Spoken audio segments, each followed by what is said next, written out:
Welcome to the Shameless Plug, a podcast about climate, energy, and most of all, about electrification. It's a new podcast hosted by me, Saul Griffith, and my mate, Fiona Whitelaw, and we're going to get to the nuts and bolts of electrifying your life.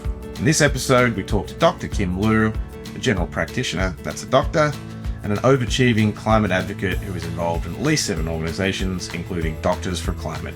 She's long been an advocate for electrification and uses kitchen diplomacy, even chicken diplomacy, to get her point across. She runs induction wok cooking classes for sceptical home cooks, and she is so persuasive, she's even convinced her 84-year-old mum to make the switch.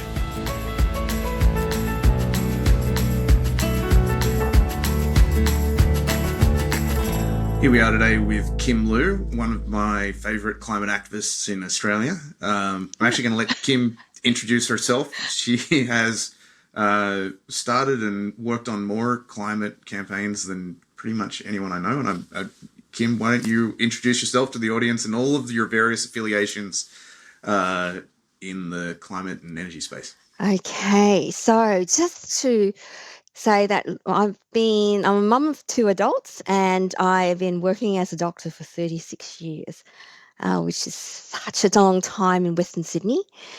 And so, my journey started when I was a kid, and my parents are Buddhists, and so really it's sort of consistent with living a life with a very low carbon footprint.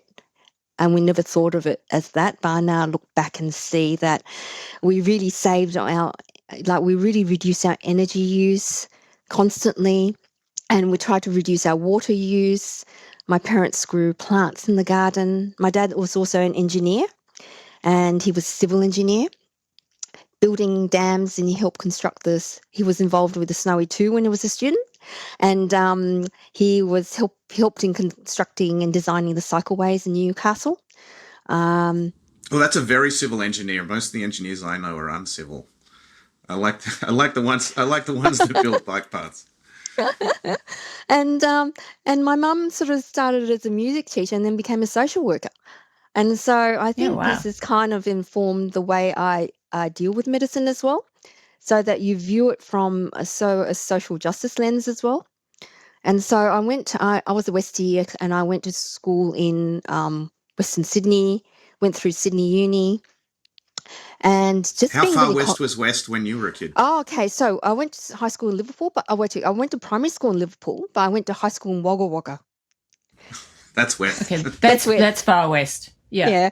And then when I became a doctor and working, I mean, the social determinants of health are really apparent when you kind of work in Western Sydney hospitals, when you work in emergency and you have people who come in crisis and they have no home to go to when you send them out, or no one to look after them. And so it was so apparent really early. And I sort of became a general practitioner when I was in 1991. I graduated in 1993. I graduated in 1989. And just working in Western Sydney and just still seeing people kind of like living in really difficult circumstances. And because I've been done house calls now for like over 30 years, you could feel the rising heat. It was just getting hotter. You get out of the car and it's hot. You go in the patient's home, it's either cool or just really muggy. So, I could see that, where people live really determines how the ability to look after their health. Mm. And so I've seen this for years and years. And all the stuff with doing the stuff for the house, I kind of grew up understanding. And I used to read Renew Economy with Giles Parkinson. And so I kind of followed the battery stuff and technology stuff for years and years and years. And then I kind of, when the Tesla Powerwall came, I kind of was one of the first 50 people to get a Tesla Powerwall and have my panels installed in. So I had years where I just made my house thermally efficient, all my gardening stuff. And then I've fully electrified in 2016. Oh, wow. You're maybe the original electrifier in Sydney then. Yeah. So, and then with all the white goods, as one died, I just replaced it. Mm. That's a program we recommend at Rewiring Australia. When it dies, electrify. And so I was kind of doing all this stuff on my own. And then I thought, well, I've done the electrification. I need to tell people about it. So I invited the local council to my house. And so 3 of the councillors came just to see the technology. So I wanted to make sure that they understood how much you saved. So basically I had one councillor at a time. And then what happened was the current mayor, who was a councillor then, was just really amazed of what you could do with your house and the energy savings. And that's how I got in contact with a journalist who's now my friend. So I was in the Daily Telegraph, like in 2016, for the money I was saving at home from electrifying. And at that time, I kind of hadn't joined any climate groups. I had a friend who had his uncle started Citizens Climate Lobby in Australia. So that's an American advocacy group teaching people how to lobby politicians, but like the lobbyists do. I mean, I want to backtrack for 1 second. Not only were you one of the first people in Australia to fully electrify, but being early in the Daily Telegraph as a climate activist, you deserve a medal for that. These are amazing things that you're involved in and that you've kicked off. But the thing that I was reading a little bit in the book about the cooking, and I was just like, what got you to the point where you thought it's important to reach people through the magical medium of cooking? Why is this an important thing to kind of hook into my climate change story, activism? Why cooking? Because I love cooking. My mum's a really good cook and she used to teach cooking classes. Yeah, right. Okay, yeah, and so in Wagga Wagga, because I went to high school in Wagga Wagga when there weren't many Chinese restaurants. And so she started Chinese cooking classes in the house and she had about 10 people any time. So it's kind of my mum I'm standing on my mum's shoulders for doing the cooking stuff. And so, I mean, I do a lot of stuff in my house. I do a lot of cooking in my induction cooktop anyway.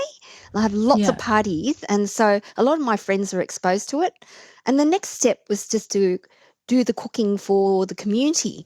And so what's happened is that now we do cooking things on a regular basis because councils are aware of us.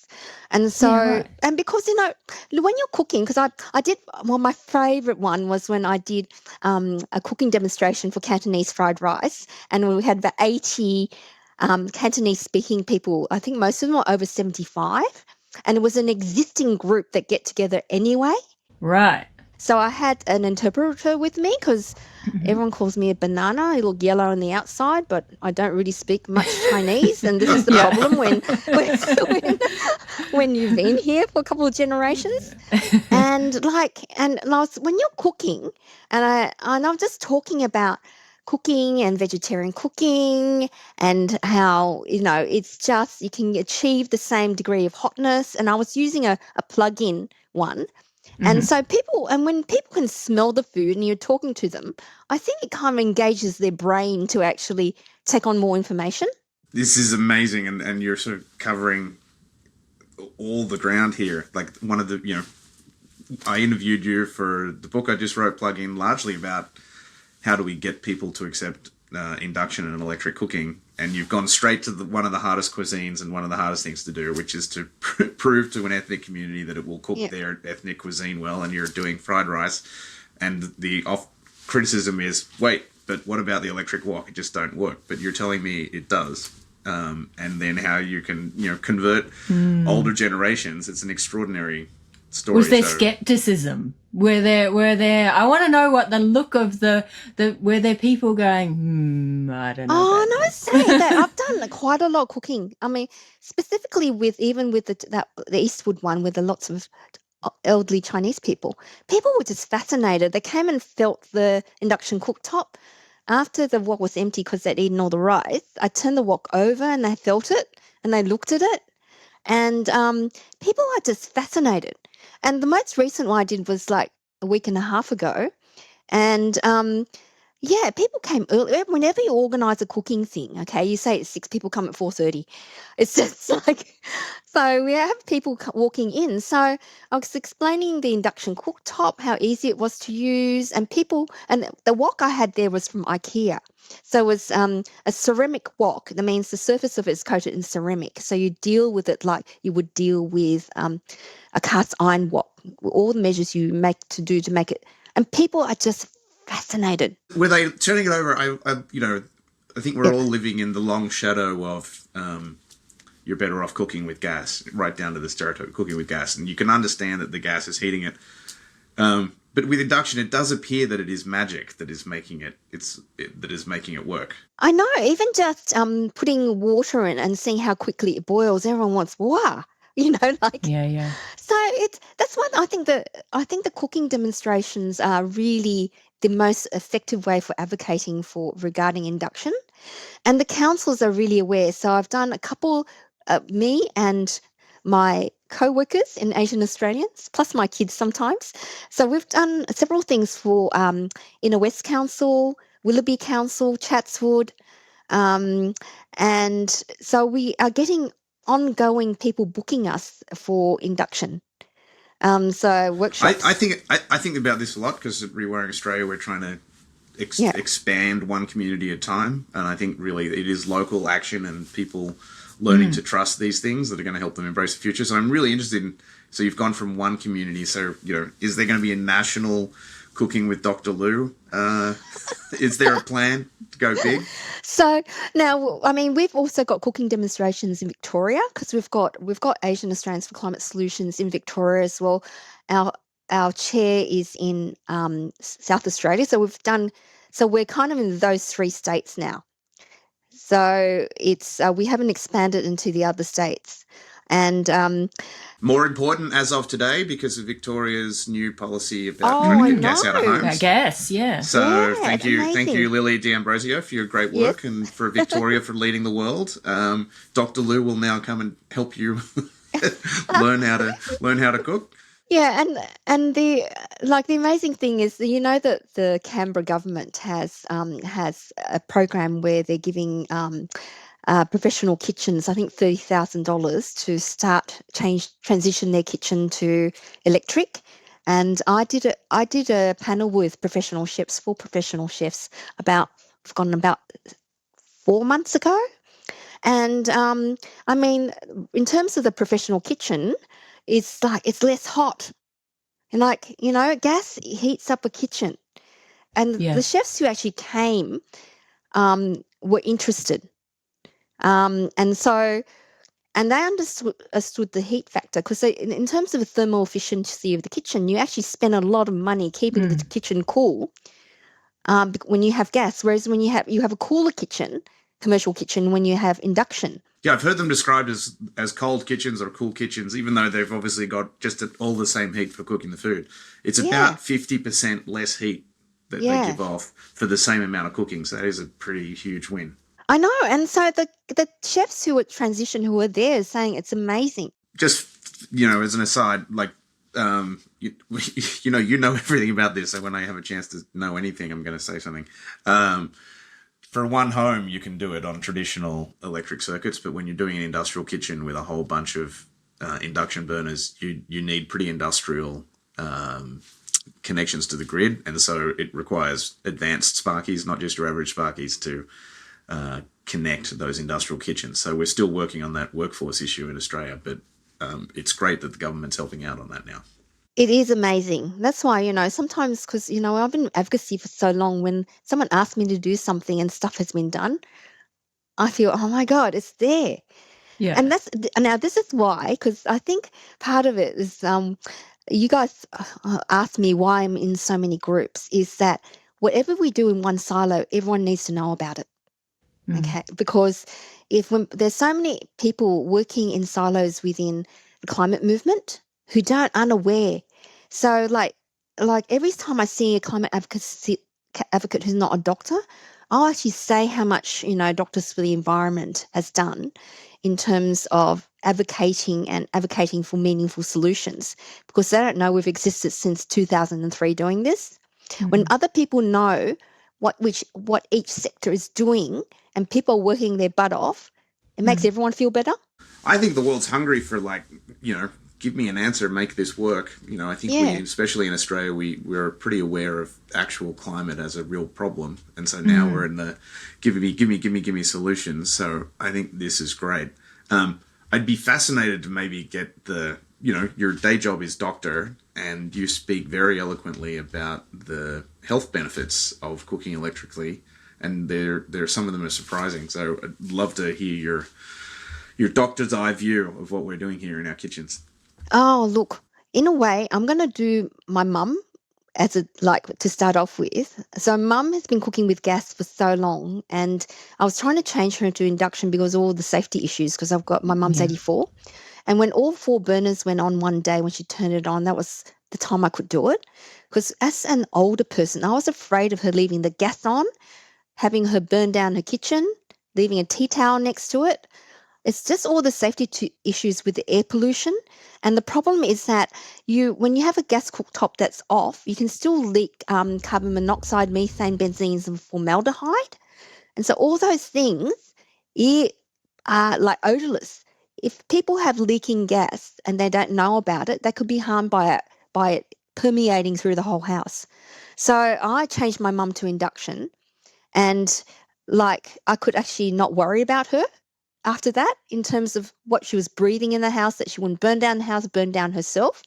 And she's adapted at the age of 84, cooking her Chinese cooking on her induction cooktop. So if an 84-year-old can adapt, I reckon anyone can.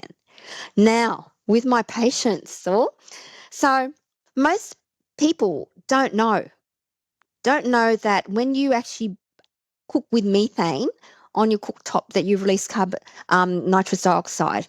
And there's years of studies of nitrous dioxide impacting on kids' lungs. And we know that kids have increased risk of asthma if you have a gas cooktop at home, or a gas heater. And also it sensitizes children to house dust mite. And house dust mite, if you're a parent with a child with a house dust mite allergy, my daughter did, it's actually a bugger to treat. You have to change everything, take everything out of the room that's going to create dust, and it's a change in life for that kid, and a lot of work for the parent. If you can prevent your kid having house dust mite allergy, that's a great thing. And the other thing is that you get particulates as well that get when you burn gas. And so anyone with my patients with chronic asthma, respiratory disease, heart disease, I just say, look, if you can actually turn off your gas, it will actually help your breathing, and you'll feel better. So I've had a few patients, because what I suggest, look, people live in rental places and they live in houses that they'll be expensive to transition. So I get them to somehow turn off the gas and trial with induction cooktops that you can plug in. And I should get a commission from Westinghouse. Yeah. Because I do recommend it, because that's the one I trial. I actually think this is a great on-ramp. I bought an industrial one-burner wok cooker that's unbelievably fast to sort of do my amateur version of what you do, show people that the wok can work. But there are totally workable $50 single-burner inductions that are a great introduction, help people get there. And just to add my anecdotes and about my parents to your anecdotes about yours, my 85-year-old father's asthma largely went away when they eliminated the gas cooktop and the gas heating from the home. So he'd been suffering for many years, and it's been respiratory victory. Yeah, and the safety, I was listening to you talking about the safety thing. I mean, I did the same with my mum, got her to put in induction because she almost set the house on fire 3 different times. She had one of those electric, but with a coil, the really old fashioned ones with the coil elements on it, and you can just leave something on there and it just, catches fire straight away. And I was really interested in kind of, now that we're trying to do this live at home, stay at home as long as you can, aging in place, all of these kind of things. And I thought, as a doctor, you must just have just this, do you think that that's a big part of making people's lives easier to just stay at home for longer if they can have reliable heating and cooling, induction cooking, safety, that sort of stuff? Oh, absolutely. We did the survey of, CODA, which is the Council for the Aged, considers people over 50 in the elderly group. And I thought, oh, seriously? Oh, yes! Anyway, we did a survey, and, it is like just going to a lot of houses, the thermal efficiency of the house is so important.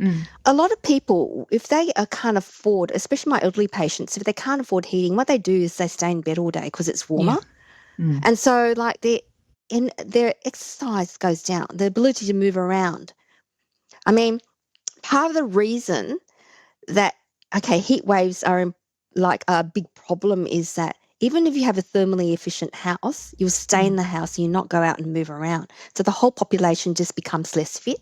And that's the problem with heat waves. Whole population becomes less fit. do you think you've seen that in your 30 years as a doctor? Oh yeah, because I do that's lifestyle. interesting. I practice holistic medicine, so I look at people's lifestyle and the way they live. So part of my history, when I take a history from a patient, is looking at what time they eat, what time they go to sleep, and what their energy is like. So I understand, because you can't actually. This is what I teach to my medical students. You can't actually deal with someone's health unless you know how they live. Okay, because and then you look at socially. Do you have family who are near? If you're in trouble, in crisis, who do you call? So I try to network patients who are living in isolation if you can, because living in isolation, you can die from almost anything. Okay. And then part of that is then I ask about, what is your house like? Is there one room that you can actually seal off and keep cool? Is there any fans? So I talk about the thermal efficiency, how to do windows, if they live in their own house, where to put plants, but to put fans in each room, and how to cheaply thermally efficient. So I do all that stuff with patients so that they know what to do. I mean, I like to think of Dr. Loo arriving at the house as a GP with door snakes in your bag to bubble seal wrap. the cracks. I really wonder why, people like you and I, obviously passionate about climate action, but for multiple reasons. But I'm really interested in why people care. I think it's lost from the narrative now. Like, why do you care about solving climate, and why do you care about making it a better world for the kids and the elderly and all the things? And I think it's hugely important to get more story oriented and less science, in a way, less data statistic oriented. Yeah. So, I tell the stories of my patients. People have lived through heat waves in Western Sydney. So when I talk about heat waves and the adaptation and the solutions, the people are responsive. The people who come to the seminars and webinars are the people who understand. But you get more people now. There's more people now I don't recognize who come to things that I speak to. Okay. Because you can, in the old days when you do any community thing, it's about climate, you have two people in the room, two presenters. So I see more and more people showing up, but I'm starting to worry that they've all got grey hair. I know. I think we're doing a great job of engaging. I think you called us the medically decrepit, all the over 50s. But how do we get the stories to the 25-year-olds? My kids are the group that you want to engage with. My son's 25, my daughter's 21. There are young people who are medical students, because they're now 3 years of advocacy. The medical students are taught about climate change. So all the doctors coming through, and it takes I do some amount of climate change. And the way we've done it is integrate it into the medical curriculum, because every single organ system will be affected by climate change or the impacts of heat or in air pollution. If you think of air pollution, it affects really increases the risk of cancer, heart disease, lung disease, dementia. So every single organ system is affected by air pollution. And then if you look at heat waves, it impacts, I'll just say air pollution also impacts the baby from the point of conception if you live in a polluted enough space. And just as a reminder, the principal causes of air pollution in any modern environment are the fuels we burn in our cars at street level, what we burn in our power plants, creating NOxes and SOxes, that's nitrogen and sulfur dioxides. So they're the pollutants you're talking about. Absolutely. And this is why I've done air pollution advocacy for so long, because people think it's good air in Australia, but it's not. We've got the poorest pollution standards compared to lots of other countries for our particulates and our aerosols. And kind of like Los Angeles, because Los Angeles was famous in the 70s for air pollution, but we have the same problem. The sea breeze comes in the summer, pushes the pollution out towards the Blue Mountains, westwards. And it just sits over Western Sydney. Especially with the air pollution stuff, when I say, well, if you stand behind a diesel bus, what do you smell? Okay? You actually, whatever you smell goes into the airways in your system.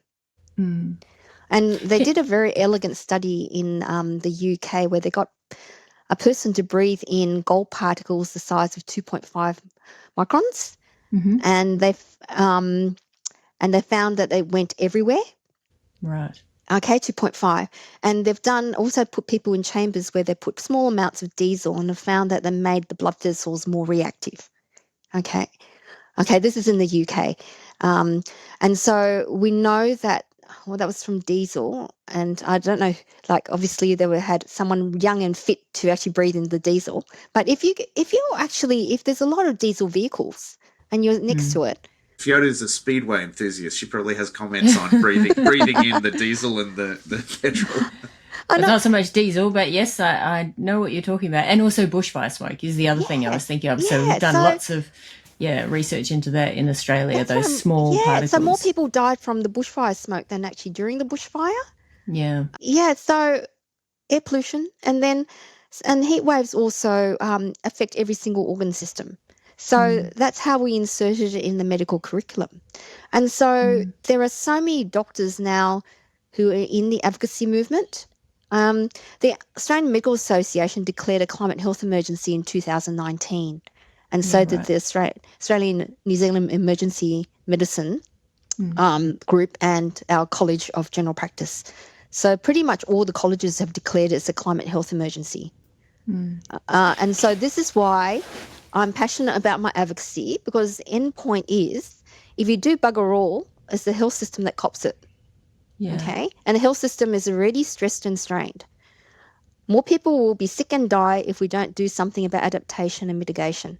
Kim, have you seen, presumably you've seen people suffering from heat stroke. You know, what does that look like? And when your patients are suffering in this way, can you... Just going through the ways that people die from heat waves. They die from cardiovascular collapse, from renal failure, or from heat stroke. Most in Australia, when you look at most of the people who died, it's from cardiovascular collapse. And so because you can actually be an old person with a little bit of heart failure, sitting in a room that's getting hot because of the mechanisms we use to cool down. Blood gets taken from our core to our skin and we sweat. So an old person can sit there, not have their core body temperature go up and die. Right. So they might not even feel too hot. They might be like, well, I'm hot, but this is okay. Yeah. So because when you deplete your heart from blood, your heart has nothing. Yeah, it's terrible. So obviously a lot of the heat problems, especially in places like Western Sydney, these come down to the built environment. And given that my wife is in fact, a master gardener, I'd be remiss not to ask you about your garden and tree solutions that you passionately have implemented in your own life. So talk to us about how it can even come down to just how you build your garden out. So with my garden, because I love gardening anyway, I kind of planned my garden because when I came, I had grass in the front yard that was hydrophobic. And so eventually so the outcome of my front garden is I mulched it, and with permaculture is what I do is permaculture. So you don't use any poisons, you don't do much digging, Mhm. and you don't use any artificial fertilizers. So I use leaf mulch and put like that much. It's about 20 centimeters of leaf mulch, and waited. And I Right. waited 6 months, and what happened was the soil, it created soil. You could see the mycelium in the soil, you could see the earthworms, and I chucked all the plants in. And it was like I had 3 existing pines. It was like they were put on steroids, have tripled in size. Right. So my front garden is like a little haven for lizards, small animals, little birds, so they have shelter and food. This has had an effect on the temperature of your house, though, right? Yeah, it does. My front yard, when you go from the street and walk to my front pergola, it's just so much cooler. So it's cool down the front of my house. Now, my back of my house, my son's room was facing west. And so I did the cheap things initially. I put a blind outside his room, but in the end, I put a wraparound pergola around my backyard, and now that's got passion fruit and grapes growing along it, and so it keeps the whole back garden cool. Plus, I've plonked about maybe 20, 25 trees in the backyard, so I've got a fruit forest in the backyard. And I've got 2 raised garden beds, wicking beds. So wicking Mhm. beds are the most water efficient ways to water garden. So my builder built it, and so I've got. We're going to have you back for a garden-specific episode. Yeah. I need to know about grey water. I need to know, do you have some elaborate grey water system going on, or are you just watering it from... No, and I've got a water tank anyway that's specific for the garden, because my use of water inside the house is pretty low anyway. Yeah, okay. And all the water I was using was for the backyard. So when I had my gutters done, so I've got a very large water tank sitting against my western wall. So it's 4,000 litre water tank, so it cools down my family room as well. So it's a mass of water cooling down the family room. Kim, can I ask you, to get a little bit more specific about, you bought a house, you're in Western Sydney. It sounds like it was I'm guessing, a pretty standard house when you bought it. You said it's got a lawn out the front. What energy was there when you bought the house? What did you change? When did you change things? What kind of guided your process? And are you now fully electrified? Can you just talk a little bit about the choices that you made along the way and what kind of guided those choices? Okay, so I didn't have a specific guide because I just read a lot. So I understand gardening, I understand the processes. So a lot of the stuff I did to start off with was with the garden. Also, when I bought the house, I didn't have much money. Yep. So that's why I start with all the cheap things that I could. What sort of cheap things did you crack into first? The back pergola was also pretty warm. So I went to Bunnings and bought like the Holland blinds. Yep. And so my pergola has sort of 3, so I bought 3 Holland blinds for that to cool down the pergola. I bought a blind for my son's bedroom. So because it was just so hot in his bedroom. So you waited for the solar to get a little cheaper. You waited for the car to get a little cheaper. You waited for the battery to get a little cheaper. And then picked your moment, I guess. Yeah, it's picked my moment. So it's really, because the way I look at it is I'm sort of really hyper alert to things that I can do to improve how comfortable I am in my home. When I could afford it, then I added things. Like one of the last things I did was my windows. I've got double glazed windows. Oh, right. And because they were so expensive. And so I did it one half of the house and the other half of the house. So so my journey was a bit patchy. But I knew what the conclusion... But in all honesty, it's going to be a bit... We're all unique and That's special snowflakes. Yeah, everyone's so. Like that, yes. Yeah. So, I've had my chooks for the last 10 years. Right. And as a small kid, all I wanted was chickens. They're pretty great. Yeah, so, because chickens are part of the garden and the composting system and the food waste system. And they're living in Fort Knox now because I've had 3 lots of chickens taken by foxes. Oh, yeah. I used to let them roam, but now I don't let them roam, besides the little destructive things as well.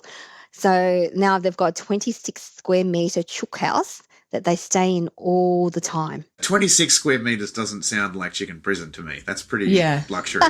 Yeah, that's actually quite. Yeah. And I put 5 trees in the house, and so they've got that, and they're surrounded by a row of lily pillies at the front, at the back, and they're surrounded by trees in the front. So the chook house. Would it embarrass you if I asked you whether the chook house was bigger than the children's bedrooms? Oh no, the children's bedrooms are bigger. I can't imagine anything more Australian than a rabbit wire chook house. So your chooks are indirectly cooling the house and dealing with the Western Sydney heat problem for you, because they're help growing the plant. So these are cool chooks. Yeah, they're cool chooks. And and I think it's really funny because I carry a bucket with every single dinner I go to now, and could take the food waste. Even genius. I go to really sort of formal dinners, and I walk around with this chook bucket. Yeah. Tops. I'm picturing you in a ball gown, just marching around with this sort of 10-litre Bunnings bucket. Part of it is still chook advocacy, because they're reminded of food waste, and food waste and methane is a significant contributor to climate change, because you don't actually have to talk about climate change because people really care about food waste. The chooks don't do methane out the cloaca, do they? I think they're methane source. They reduce the methane. They compress everything into a chook poo. Yeah, they're better than a cow. So there's a lot of uric acid in chook poo. Yeah. So. Future episodes, we will dig deep on chook poo. On different types of poo. So you do chook diplomacy to introduce people to the wonders of gardening to deal with heat island effects, and you do kitchen diplomacy to sell induction woks to the Australian Asian community. It's pretty extraordinary. So it's really, what can you do so that people understand? Because they have to want to come. Okay, if you create an event, people have to want to come to it. And now I get usually plastered me in pink scrubs standing in front of wok frying as the thing that they put on the flyer, but that's okay.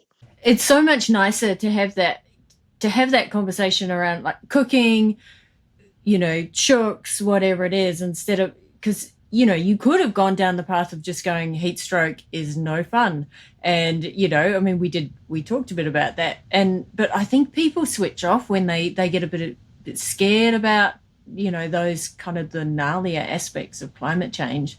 And so to go about it the way that you have is you can just see that message getting across so much more effectively, because people just aren't doing that thing where they just get freaked out and shut down. Yeah, and I think it helps being a general practitioner that I understand that. An actual trusted member of the community, which is amazing. Yeah. So can I ask you just lastly to go back to cooking again, because food is great. I'm a fan of it. So you talked about giving these demonstrations to people. What is, in your view, the hardest thing to either convince people is going to work using induction cooking, or perhaps the most challenging to cook? I mean, is there something that you were like, oh, I really need to think about how I'm going to actually do this using the induction cooktop? Yeah, look, it's in terms of safety. Okay. I'll go to, we don't have a fire, so you're not going to burn yourself. It's less hot, so you'll feel cooler in the kitchen. You don't have the air pollution, so you're breathing in clean air. And it's position cooking. Is that when you turn the temperature on, you know exactly the temperature you're going to get. You can't actually burn something and leave it on. It's so easy to clean because it's just a plain surface. And not unlike a gas cooktop where it's so complicated to clean. And really going back to the air pollution stuff, like even when you have the gas cooktop turned off, it could still be leaking methane, carbon monoxide, benzenes, formaldehyde, all these things that are really unsafe to breathe. And so, like, you can't talk about an induction cooktop distant from cooking. So I've had a group of my Indian friends over because, it's really, and I was taught how to do proper curries and dals. So I learnt something and they got to use my induction cooktop. So my friends really understand now. It's just affording to transition and to transition. So I've never had really anyone say anything negative when I'm actually doing the cooking because they can Right. see it happening. Yeah, so cooking, and I do cook Nonya food. So my family is from Malaysia, and Malaysia had the Chinese migrating. So Malays weren't the original people there, but Malays actually have their distinct cuisine. China had their distinct cuisine, and South India, because there's a lot of South Indians there, and so the fusion. And I should say the British colonised for a little while too. That's why we end up with baked beans and some of these traditional dishes. So I did not know. yes. And like one of the distinct dishes we cook is called char kway teow. So char kway teow is like a Malaysian pad thai, and you traditionally see it cooked on a gas cooktop.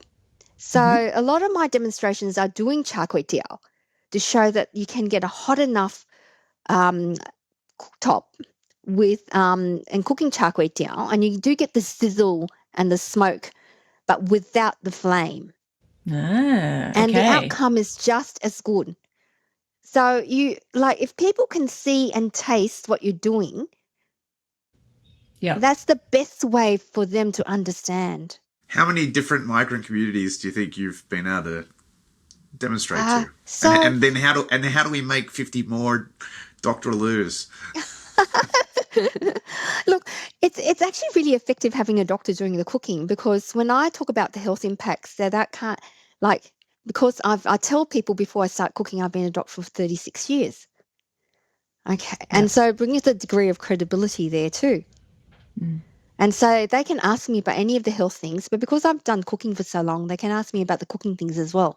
Kim, what do you listen to when you're not doing all of your advocacy work? Just, what other podcasts or media do you think people could watch if they're induction curious or climate curious? Look, sometimes what I listen to is to get me away from stuff, so it's not might not be helpful, but instead, so the Iona Johnson podcast with what we did this right, what we could get this right. It's really, really good because the tone of it is really good, and probably you're going to put this in the link notes when the podcast goes out. This is Dr. Iona Johnson. Actually, is a friend of my wife, purely coincidental, and she has an extraordinary podcast and a couple of books. And she's trying to demonstrate that the world will in fact be better when we fix climate change. We won't live. It's not going to be a world of less. It'll be a world of more and better. I mean, finding nature is another one, but that is also covers a lot of stuff in climate and also social justice, and that's an Australian podcast in New South Wales. The one with Christina Figueres. Christina is fabulous, though. Optimism. For those who don't know, Christina Figueres was actually head of the IPCC and the United Nations Climate Change Group. And I think her brother, curiously, was president of Costa Rica for a little while and reinitiated a whole bunch of the national parks there and is credited with reviving a lot of the nature there. So they're a pretty incredible family. Yeah, and so all my other podcasts are completely not in the climate space because sometimes you need to listen to something different. Outrage and Optimism, if you want to say it. Oh, that's right, Outrage and Optimism, and it was with Tom Rivercarnick. Yeah, so that's actually a really good podcast in terms of the topics they cover, because if you basically, one of my friends used to say whenever she was angry, she'd plant a tree. So if you go to her house, it's a complete forest with trees next to each other. Yeah, wow. So it's in this climate space, it's really important to have something that you do outside and in nature, and that's why gardening is so important for me. And I go bushwalking, which I'm doing this coming Thursday every second week. I spend one day doing bushwalking with two of my retired friends. and they're not in the climate space, so we talk about everything else. But they're starting to understand the climate space because I do talk about it a little bit as well. And I've started cycling outside, which I've had 3 falls, but I'm still persisting. And so Right. just to do something more outside. Yeah. Because I think, people are so inside with their devices that Speedway doesn't count, Fiona. I know it's outside. It doesn't quite count. It's outdoors. It's really like getting out, like especially with all my patients, because we know there's so much evidence for walking in nature now. And there is a Japanese term for it. I've forgotten. There's only one place to forest. Forest bathing. Forest bathing, There's one forest that's dedicated to bathing in Victoria, but we don't have one in New South Wales. So it's been shown to help with mental health, help reduce blood pressure, and other cardiovascular outcomes. There have been actually studies on actually walking in nature. Well, I'm going to propose to Premier Men's that we rename the Blue Mountains the Dr. Loo Forest Bathing National Reserve. Yeah. Oh, That's a good idea. yes. Thank you so much, Dr. Loo, Kim. It's been extraordinary. We could talk to you for probably 5 or 6 hours on so many topics. Yeah, that was and amazing. you've been Thank you. Super generous with your time. And any last words for the audience? Advocate for what you care about. I love it. Thank you so much. The Shameless Plug is a podcast supported by Rewiring Australia and Rewiring America. It's hosted by me, Saul Griffith, and my mate Fiona Whitelaw. Our producers are Kathleen Burrows and Caitlin Chang. You can read more about today's guest in my latest book, Plug In, The Electrification Handbook, available in all good bookstores. Rewiring Australia and Rewiring America advocate for climate action you can do today in your home and your community. Let's electrify everything.